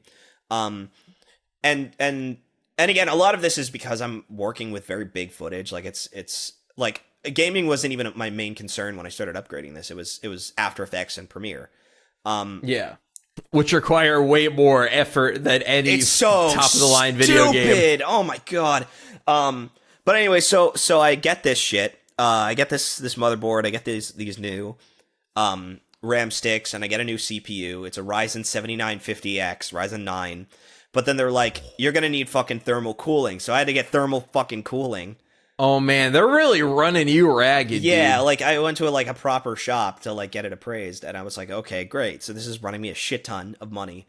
And then I needed a new PCU or PSU, so I got that.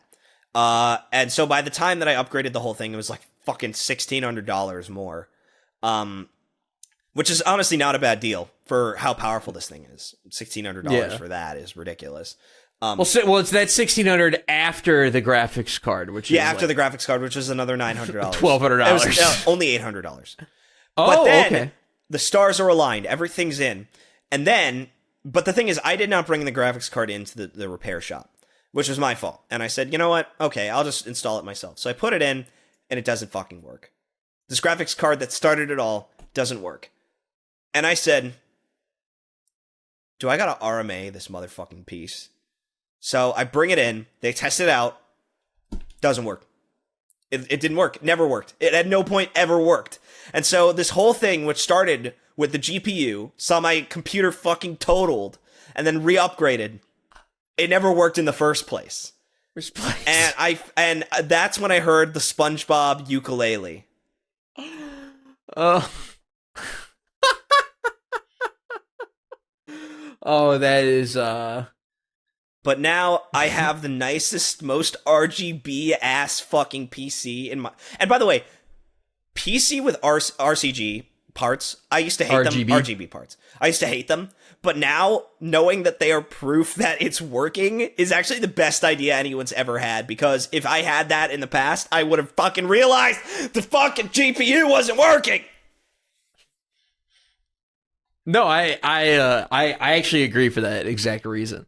I had a similar thing happen with a buddy of mine. His RAM wasn't inserted properly, and the RAM sticks lit up. I'm like, oh, I didn't know they lit up. Could have saved us a lot of time. Yeah, I like that. The problem is when the RAM sticks light up for me, I know that they're seated properly, and that's the nice part. But like, it was really hard troubleshooting the fact that I had a busted slot because I wasn't sure if it was one of the cards or if it was one of the sticks or if it was an issue with the RAM slot, and it turned out to be the RAM slot because I just tested them in all different orders and I was able to boot. So I do have to get that RAM slot fixed because nothing is ever easy, but whatever. You have the worst experience with technology. It is funny because I'm lucky in life, and this is the one thing where I have no luck whatsoever. It's amazing. It's fucking incredible is what it is. So just don't take me to Vegas, or do. Well, with that said, you are probably in the top like 2 or 3% of computer users in the United States. I won't have to upgrade for 10 years at least. And it's like, it's really nice too because I can take on any job. I'll never have to turn down a job because of technology, and it gives me a lot of time to practice with like After Effects, like true post fucking visual After Effects, and like probably start taking on some like pretty high paying jobs. So yeah, that's good. That's fucking awesome. I'm so fucking cursed, dude, because I'm looking at you right now through my 42-inch LG OLED TV. And when I moved here, I have a living room for the first time ever. And I love sitting out there. I have a recliner. I got a couch that's comfortable as shit. But I got no TV, and I want to go get a TV. But, like, I can't just go back to getting some shitty TCL television. But all the, like, I want to get a 55-inch LG, but they're like $1,200, like $1,300 after tax. It's like, ugh. Yeah, well, like that, and that's one of the things when you build a PC, you start to realize it's like, wow, I don't need a television ever again, really. And it costs as much as my fucking giant expensive computer for no good reason. Yeah. I know. And it's just like, because it's like once you have it, it's like good and it'll last you a while, like a long time if you take care of it and shit. But it's just like, oh, God. Fuck. I want it, but also I like do not want to spend that kind of money right now. I will say the nice part about upgrading my PC, Sam, is I get to play Tears of the Kingdom on Yuzu. That's how it's done. And baby. let's talk about the way God intended the game to be played. Now, let's get this out of the way. I ported my own copy of the game, like a perfectly legal citizen. You dumped it yourself? I did, and by the way, nothing made me feel more in the Matrix than hacking my Nintendo Switch and dumping my copy of Tears of the Kingdom. Let me just say this. If Myles can successfully dump his Switch games, anyone It's can very do it. easy to do. It's like not hard. You just need to be careful with a couple of things. So my recommendation. You need a device, right? And I will pull it out if I can find it. Where did I put it? And so the thing is, I'm actually really careful with this thing. I like keep it in its plastic, whereas normally I would just throw it in the trash if it was convenient for me. Yeah, I can't find it. It's called an RCM jig. It's the tiniest thing you've ever seen, and you slot it into the right Joy-Con. And after you do that, you get your wires under your rolling chair and possibly ruin them forever. After you do that, you just gotta follow some instructions online. Like, they have a really comprehensive guide on how to do it. And you'll never be able to use your Switch the right way again, but it's fine. And for me, at least, like, so I made a big mistake. I forgot to download Shin Megami Tensei 5 back onto my hard drive, or back onto the Switch. And so now I, like, can't dump the game. No. So yeah, no 60 FPS SMT5. Yeah, that would really hurt. So I'm probably gonna have to like get tinfoil and download it that way, which is illegal, but I own the game, so it's fine. So I don't give a fuck. So I don't give a shit. I paid for it already. I paid for the DLC too. All right, I at least got my money. I'm using a VPN, so it's fine. But yeah. So like I fucking ported Tears of the Kingdom, and at first I was lucky to get 48 FPS. My PC was on fire. My CPU was running at fucking 80 degrees Celsius. Like, it was eating my computer alive. And now it's a cool 40 to 50 degrees Celsius. I get regular 60 unless I'm in Lookout Landing. In which case I get 50 or so, which makes sense because there's 900,000 NPCs in that area. And it's really small. There's just a lot of NPCs in this very small area. I got my fucking graphics settings cranked up. I'm playing in 2K. Got my FSR not anti-aliasing. Oh my god. Well, you have RTX. You mean? No, FSR is the it's the draw Isn't distance. That AMD's? It's the draw distance thing. Yeah. I'm sorry. It's bilinear. Yeah, bilinear, nearest neighbor, bicubic, things like that. Scale Force and FSR. Are the options that Yuzu has.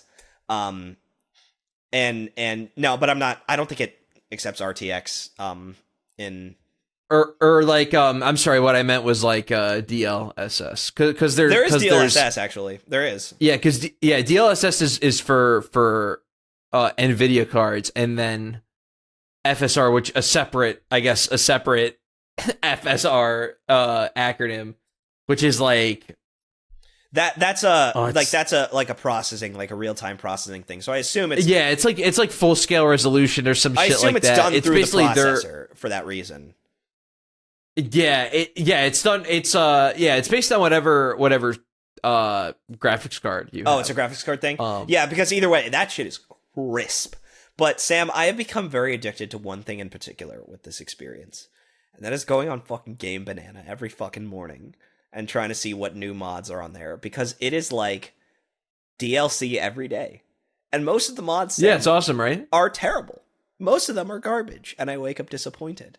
But sometimes I get mods that are so simple and so close to vanilla and yet so cool and so oddly specific. If I had a single problem with Tears of the Kingdom that isn't the menuing or the way that the Sage interface works, which is probably never going to be fixed by mods, so let's get a patch, please.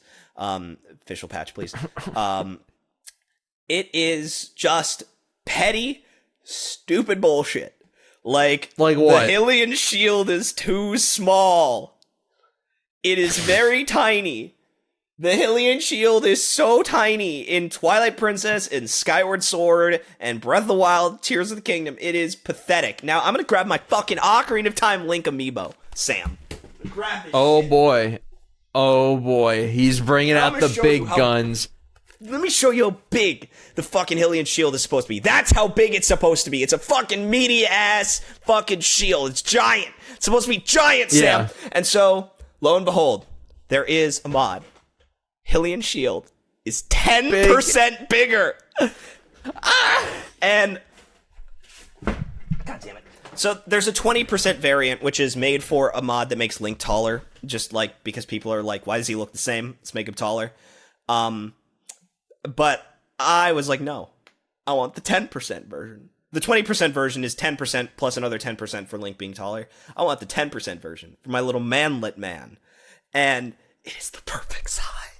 It is the perfect size, Sam. It is exactly what I wanted it to be. And it's like, I'm so excited about the shield being 10% bigger.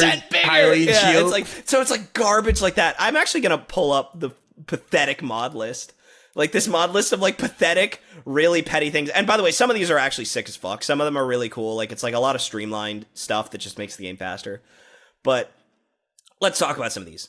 So, better Sage UI icon placement. This matches the color of the thing you get after completing every dungeon, the little marker you get for completing every dungeon, so that they align properly with the color schemes of the runes at the top of the menu. So when you go into your setting, or not your settings menu, your like your key items menu, there's like recall, Ultra Hand, Fuse, Ascend, Recall, and then Auto Build. And it used to be like green, red, blue, yellow, purple, and so it just switches them so it's blue-red, and that's it! It's one change, and I downloaded it. So there's bigger Hylian shield. Guaranteed. I still can't get over it. It's just 10%. It's just 10% bigger. By the way, 10% bigger in all directions. It's not like they reshaped it or anything. It's just bigger. It's just 10% bigger. This one's kind of like not petty. It's just called good weather. It basically, and I don't intend to use this all the time, but it makes sure that the sky is constantly blue. But it also like makes the temperature not like a real thing. I'm just playing around with it because I don't really like when the sky gets gray in this game. I don't like the look of it, but like I like the interesting situations that weather presents. So I'll probably turn it off. I don't like the gray skies. I don't like the overcast. I don't like the overcast skies, but I like when it rains. I'm like the only person who has this feeling in this game. What, a little sun shower? Yeah, like some sun showers. Like sun showers. Yeah. I guess this one's kind of big. It's called revamped scaling. It basically just slows down the world scaling so that you don't top out as quickly. The upgrades just kind of keeps the game more interesting. Okay. Visible Rauru's arm. This makes it so that the arm is visible with every tunic that you wear. And then this one is so stupid. It's called Silver Horn Simplification or something like that. It just removes one appendage from the Lizalfo Silverhorn to make it look more like a sword and less like a scythe. And that's it! That's the mod! Dude, some of these people are so petty. And the best part is that their pettiness lines up with me, where it's a situation where I would never make this mod myself, but if you're gonna give it to me, I'm gonna use it. If you're gonna give me 10% Hylian shield in all directions, I'm gonna take it. Yeah, like there's what I would love it if there was one that's just like wooden shield is 3% farther off Link's back so the hood doesn't clip through it. Just complete garbage that no one needs. But like petty motherfuckers like myself are doing it. And And there's just, but the problem is that I think Zelda fans are bad at video games and hate balance. This is probably true and factual, but like, because half the mods are like no durability ever, or like 10 times durability. It's like, you don't need this. You don't need this. There's other ones that's like just like we're making it so that the equipment seen in the trailer have better stats. It's like, okay, that's fun, but it's like, yeah, we've made them all the best in the game, and you'll never need anything else ever. Oh, you couldn't have attempted. Yeah, it's you couldn't even try to have balanced it. Like it. Yeah, no, there's no. They're not thinking about shit like that. They just want it. My fucking wires. Sorry, I'm so sorry. Man, the fucking wires keep getting caught under my rolling chair. HBO's The Wire getting stuck under Miles' rolling chair. Bro, Omar is under this chair, dude. No, but you're right. They don't think about this shit. No, they just make the mod because you know why? Because they want to use the champion's tunic or whatever for the entire game and it not be total ass. The archaic tunic, so, like, and I'm fine with the archaic tunic. The archaic tunic upgrade is fine. Like that's great if you just put it into the upgrade table. Like that's nice. But it's shit like, yeah, the wooden shield that has fucking 2 defense now has 100 fucking defense and 1,000 durability, which translates to being able to be hit 100,000 times before breaking. And by the way, this is a common item. You can get it from any Zonai construct camp. They all have these. Or like the wooden bow. It's not enough that they just up that shit to 100,000 durability and give it 35, damage. It's also got to be a multi-shot bow now. Because why? And the part that bothers me, Sam, is that the trailers never had Link wield the wooden stick. It was always the rusty broadsword. Maybe in the first trailer it was the wooden stick. And yet they fucking have the wooden stick be the one that was buffed to shit and not the rusty broadsword. What is this bullshit that you're trying to pull on me? What is this garbage? Yeah, this isn't even culturally accurate. Yeah, it's just like if you're gonna completely upend the fucking game balance, why don't you at least do it right, you bitch? Do it with some semblance of balance, please. Dude, the mod scene for Tears of the Kingdom is so fucking funny because it's just like it's like fucking 30% memes. Another 30% of it is just like petty bullshit changes that are great for me. And to be fair, a lot of this it's early in the mod scene's life. There's not a lot of tools. Like you can't edit certain actors, you can't edit certain events.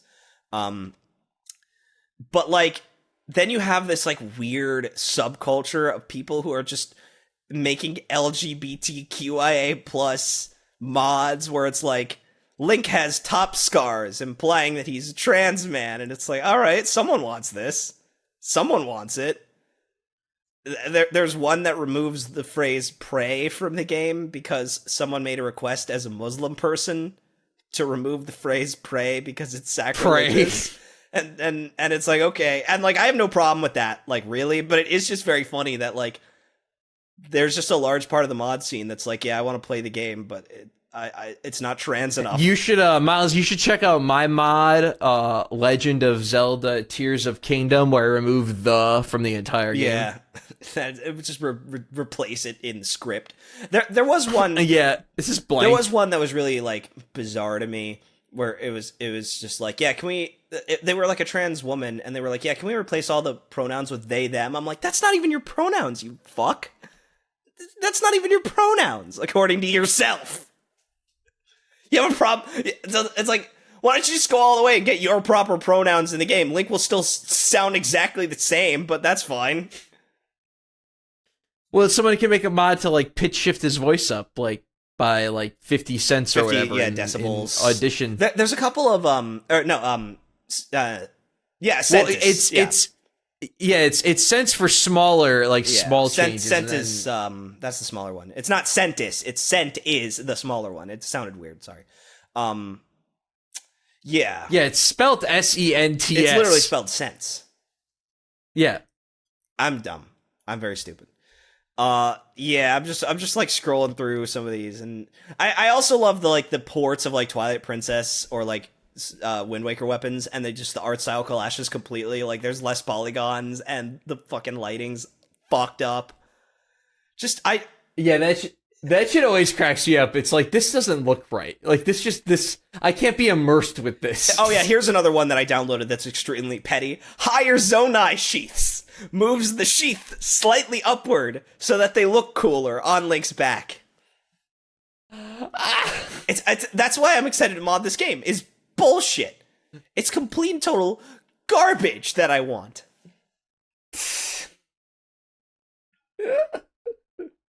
Hey man, it's I will say, man, Tears of the Kingdom mods, pretty mixed bag, but they ain't got nothing on Kenshi mods. Oh my god. Top mod of the week, Shek Perfect Body, parentheses, never nude. Fourth mod. You know what that is, Sam? You know what this is? It's people who like survival games but dislike having to build anything in the game. Hemp industry fix. Yeah, like they want the game to immediately look, sound, and play like what they want. And so they're like, because if I had my way, Sam, there would be a mod that just puts the fucking champion's tunic, Hylian's trousers, and Hylian hood put down right on your back right away. You wake up in that shit. If I had my fucking way. Yeah, that'd be a cool mod. And it's just like, great, I don't have to literally derail my adventure to go and get these aesthetic pieces I like. They're just on my back already. Very cool. Or you know what you should do is someone should mod those items so they also have the stat bonuses of the climber's gear. That, and everyone's happy. There is that. There are like 50% climb speed at all time mods. Oh.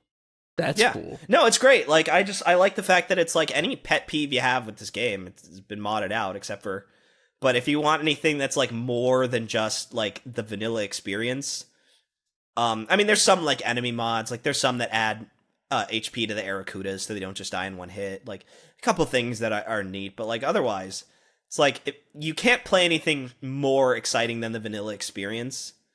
I mean, there's Raru and the Sacred Stones, but that's like a ROM hack. Like, there are, like, silver enemies riding bears in Hyrule Field. It's kind of sick as fuck.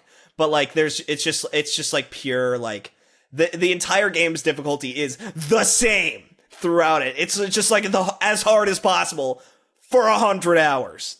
There's no growth for you. And enemies are already carrying, like, the best weapons in the game to guarantee that you make it, you survive. So, you can do that if you want, I guess. But otherwise, it's like, yeah, nothing is better than the vanilla experience. But do you want 10% bigger Hylian shield? Because I did. And now I have it. It's 10% bigger. And if you want to have a 10% bigger podcast next time, make sure to join the Discord and let us know. And also like the YouTube video. This was a pretty fun show. Show back, Myles. It's funny how rusty I felt. I feel get back into it like a month. You take a month off and then all of a sudden you fucking forget everything you know about. That's why about recording shit. Took notes. That's why I took notes that I didn't talk about everything on this list, but it's fine because a lot of these are like mid ass fucking topics. Plus, you haven't finished Veronica Mars, and I wanted to talk about how you should just not finish it. Just not finished Veronica Mars. Yeah, it's all fucked up. Yeah, I think I'm going to I think I'll finish up probably season 1 and then maybe watch the movie, and I actually recommend season 1 and then the movie is probably a good way to handle it. Yeah, because and to be honest, I haven't watched it in so long. I have a feeling I probably won't get back to it. Veronica Mars, that's a fun show, and I knew you'd like it, but like I really liked it. It's just, you know what? It was just one of the. It just was Veronica was a victim of just coming into my life at a time of transition, and like when I got super busy. Because I mean, I've fallen off of so many great games because of similar shit. Where like, because I'd be playing something like, I'm trying to remember like from like college or high school, where like I'd be playing the game and I'd be like 15, 16 hours into it and I'd fall off. That's pretty common for you. I feel like you fall off games quite a bit. Yeah. Well, I just don't feel super compelled to finish something if I think it sucks or I'm not. Well, not super even that. Like, compelled by yeah, it. if you think it's good, but not like you feel like you've seen enough, like Persona 3. I know you've said that. Yeah. Which I'm kind of with you Yeah. on that. Like, I finished it once, and I've never been able to finish it since. Yeah. I just like I played for 30 hours. I'm like, this is cool. I get it. Moving Like, on. I Yeah, you did it to have the experience of saying that you have played Persona 3 and you understand why it's popular. Yeah, and I just also like understood. I'm like, all right, we're just gonna keep doing this. You know, we're gonna keep just going up the tower. We're gonna keep meeting friends and learning and feeling sad about death or whatever. Like, I get it. I get it. Not saying that the story is like bad or was disinteresting. It's the reason to like, play the game. It's the sole. Well, not the sole reason, because I do like the RPG mechanics, but it's the main reason to play the game. Yeah, it was just like the entertainment factor did not match the amount of time I would need to continue playing it. Where like with like the Trails games are like the perfect mix of like really compelling combat, really compelling characters, in a story I actually give a shit about. And with all three of those, I'm able to stay pretty engaged, and I'm also able to take months of breaks, like, or take a break for like months and months and months, and come back and kind of continue where I left off without. See, that's why you got to play Shin hassle. Megami Tensei 5 whenever that's on PC, because that's just Pokemon. I bet I would like SMT5. It's like the same amount of story. It's all about too. the game. It's the exact same amount of story. Nothing happens, and then you fight the Elite Four at the end. Yeah, because like I don't give a shit about I don't give a shit about the fucking plot. Oh my god, like you think I give a shit about people fucking waxing philosophical to me? See, I give a shit about that, but not enough that like if the game is just straight up better than the other games where people wax philosophical, I'm gonna call them better. It's like, no, I'm sorry. SMT3 is not better than 5. The story's better, the aesthetics are better. It's as much a strong. Yeah, but the game. Yeah, but I used focus again. And then I punched the enemy and I won. Yeah, like I feel like, because I just feel like a lot of turn-based games have like really like games that are well respected that people like. I just feel like the turn-based mechanics are really like not that interesting in a lot of the games. But that's what I like about Final Fantasy VII with the materia, is that like you can do like really interesting like meta gaming with materia, but that game is just not hard enough to like push you to really like value materia. And also, let me ask you this, Miles, because this is a question I was asking a buddy of mine like a week or so ago, and he wasn't able to give me an answer. On, let's just say, like, end game Cloud, how much materia can you have equipped to him? Like, how many pieces for all of characters? materia? So I believe that there's 8 possible materia slots that a character can have, and I believe for all characters it's possible to have like 12 to 16.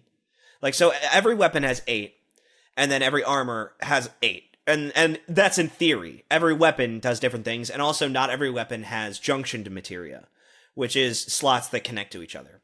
And so your equipment actually makes a big difference in determining where you should be slotting things. So I believe by end game, yeah, you can have a character who's just maxed out junctioned materia.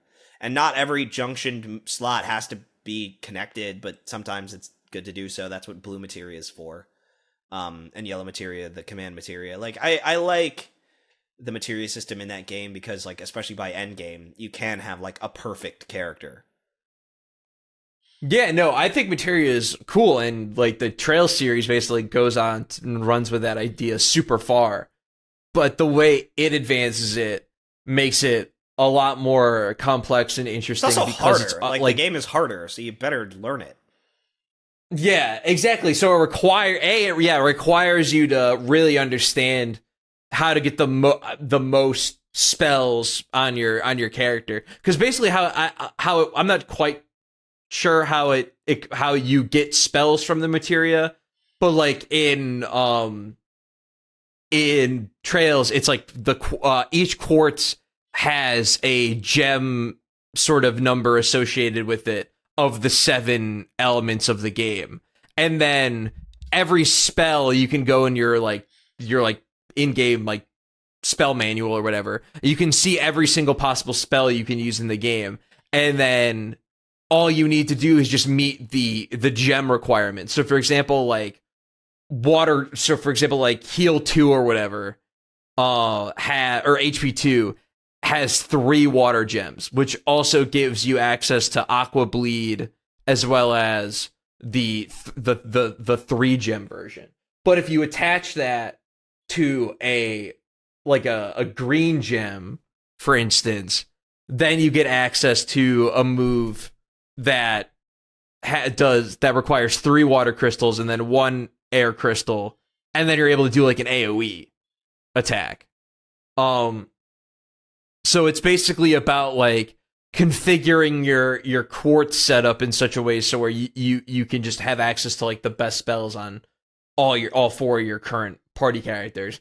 And then you go back to 7, and it's nowhere near that complicated. No, it's very straightforward. It's just like keep the materia on, and then fight enemies until they level up the materia, and then you get your spell.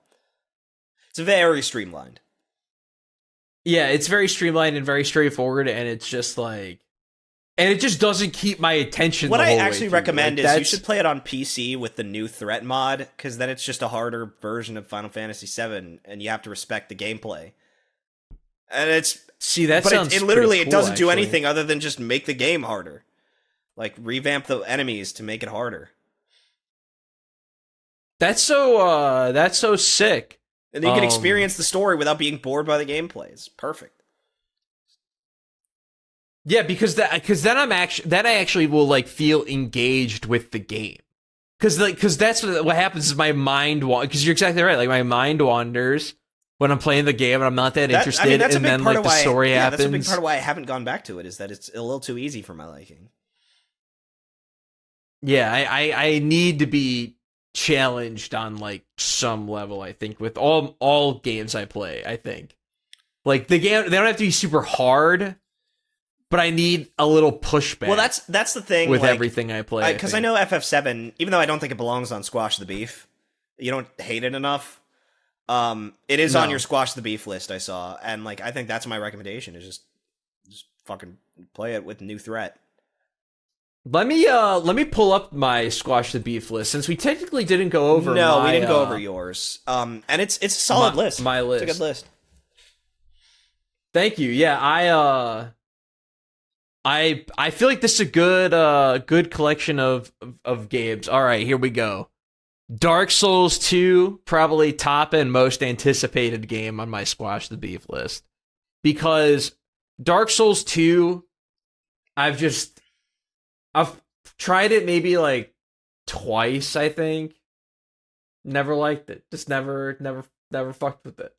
I totally lost my here we go. The Messenger. Well-known, infamous Sam Kingma hated game, The Messenger, because the second half sucks. Because they decided to turn into a Metroidvania and then ruin the whole experience. Kind of like your experience with Inscription, yes. Miles. Why do devs do this? Why do they do this? You made one good game. The Messenger is literally like a masterpiece level platformer, and they fucking blow it. Like, they blow it to be Metroid. It's like, what the fuck? Like... Majora's Mask podcast. I feel like we got to do it. I feel like it's time. I'm considering doing it for mine, but I'm also like, well, here's the thing. So I downloaded, part of what I said for the Squash the Beef list is like whatever it takes, like to me, not on the podcast, whatever it takes to get through the game, you're allowed to do it. The whole point is just to squash the beef. So I downloaded the Redux mod. And it's cool. Like, one of my big problems with the game is just the sheer tedium of everything. Sam, that mod lets you drop an Elegy of Emptiness statue by holding L and pressing down on the D-pad. Yeah, I'm gonna download this yeah, and it's like great. I might actually be able to appreciate the fucking level design of the Stone Tower Temple. This dungeon everyone seems to think is the best fucking thing ever made. Because I just don't give a shit. Like, who am I, like, trying to appease here? Like, I'll fucking...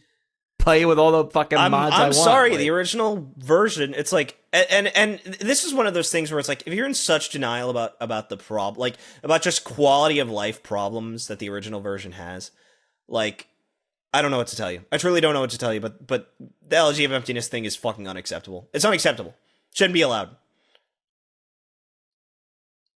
The fact that the game shipped like that is so wrong. And then they have the balls to do that shit again in Wind Waker. Yes, dude. That's a big one. It's not as egregious, but it's close. It's pretty close. Bad. It's pretty close. Batman Arkham Origins. This one, I think there's no hope for Batman Arkham Origins, Sam. I'm gonna be perfectly honest with you. It's just such. The problem with Arkham Origins is that you are literally playing City with different bosses and just slightly worse graphics. Like you're literally just, it's the same game again, but not as interesting. Or as exciting, or as fun, or good. That's why I'm like, there's no hope for this. There's truly no hope for this game. But I feel like it just deserves a second look. I feel like it deserves a reevaluation. I feel. Final Fantasy VII, which we've already discussed. Pac-Man Championship Edition 2, which I truly do believe there is no hope. Yeah, I was going to say, that's the exact same same one. There's no hope for that one. And then, finally, Vanquish. We also mentioned Paper Mario: The Thousand-Year Door. Oh, yes. Later on, yes, we mentioned Paper Mario: The Thousand-Year Door, which I would like to squash the beef of the Paper Mario. Yeah, that's a game where I feel like if you just could get over the beef, you would like it. There's just so much fucking ass shit in that game. Like, the backtracking in it is throughout the fucking game. And there's also a lot of just general tedium, too. I think my problem with Thousand-Year Door in particular is the amount of things that game and Super, frankly, get away with because it's under the guise of comedy. Like, that people can be like, oh yeah, well, it's, it's funny or it's wacky or whatever. I feel this way with Elden Ring, where, like, I think a lot of the enemy design in Elden Ring is severely overtuned, but because they've kind of built this reputation for themselves, this identity of, like, yeah, it's supposed to be tough, So, of course, overtuned enemies is not the worst thing that could happen. It'd be worse if it was easy. It's like, no, that's wrong. It's like, so if it's like, well, yeah, but if they didn't make it the most tedious thing in the planet, then the scenario wouldn't be as wacky. And it's like, okay. Yeah, maybe I didn't need 20 Glitz Pit fights. Dude, exactly! It starts there. It starts at the fucking Glitz Pit, which apparently everybody fucking loves. And it's like, bro, it's 20 tedious fucking battles with you dicking around after every 4 or 5 Yeah, fights. like I'm sorry, they could have streamlined that shit to 10. Yeah, and then chapter 4 is you going halfway across town, going back to town, going all the way to the mansion, going all the way back to town, going all the way back to the mansion. And then chapter 5 is going to the island, going back to the pirate ship, going all the way back to the island, back to the pirate ship, back to the fucking island. And then chapter 7, before you can even do it, is like, hey, gotta go find the bomb. Hey, go to chapter 1 area. Hey, go to chapter 2 area. Hey, go to chapter 3 area. And it just keeps going. And again, it's all for a fucking shitty joke. Like that's the big problem with it, Sam, is it's not padding when it's comedy. Like, that's the argument that can be made in that game's favor. And it's like, no, it's still padding. They just gave you like a... Yeah. Like there's a similar joke. In fact, the exact same joke is in Shantae, but it's shorter. It's much shorter. Where it's like, oh, we need a joke to justify a no gear level. Where it's like, you don't have any of your abilities. All right. Well, the joke is that they mistake Shantae for another character, and then that character is ugly, and you're like, how did they confuse her for Shantae? And that's the joke, and it's like, great, but that level's 10 minutes long. This fucking General White stuff is like a half hour of the game, of like a 20-hour game. It feels like an eternity, dude. When you're like fucking 13 years old, that shit feels like an eternity. The problem is that it's a half hour of a 20-hour game. Yes, Myles. It's like a 40th of the adventure. Like, probably way more of that in totality is backtracking or bullshit. I would actually I do love you, Sam. But I would love it. No problem. Love you too. I would love it if you literally kept timetables of how much of the game is backtracking while squashing the beef. That would be funny. I will definitely make sure to I would say attempt the to only do thing that. is cut out random battles from that time, just because that, I don't know, like random battles are its own thing. Well, maybe not during backtracking. If you get fought during backtracking, that's a battle that only occurs because you're backtracking in the first place. So Yeah, and you also like it isn't the Paper Mario intended, like the intent is for you to fight everything you see and you'll be leveled up. yeah, good. more or less. Like you'll be in good more shape. Or less. Because you can't really grind in Paper Mario due to the way the EXP distribution works. Because at a certain point you just stop gaining EXP from enemy encounters. Yeah. But anyways, we were gonna call the show like 20 minutes ago, so let's go do that now for real. Anyways, this has been Miku's Crackhouse. Join the Discord.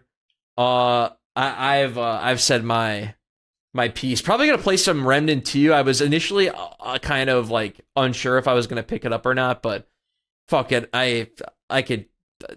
I'd rather fucking kill time with Remnant than kill time on YouTube Shorts. How about that, Great Myles? idea. Well, Sam, all I'm gonna say is that the tribe has spoken. It's time for us to go. Chanting tiki music plays. I don't fucking know. Oh, I can't do it. I can't sing that note. Next week we'll talk about Total Drama Island. Oh, wait, hang on. I do have one thing. Now that I'm watching a bunch of Survivor content, I am getting recommended Total Drama Island, like, video essays. I'm like, you can't do this to me. I will say, man, first season's awesome. That first season's really fun. TDI's awesome. That first season's really fun. I haven't seen it since I was a child. I probably hate it, but, you know, I liked it as a kid. The characters are all assholes. Well, the characters are all evil, dickish assholes, like Gabon. So, like, I think you'd it's like Gabon. it. Yeah, it's just like Gabon. Tribe has spoken.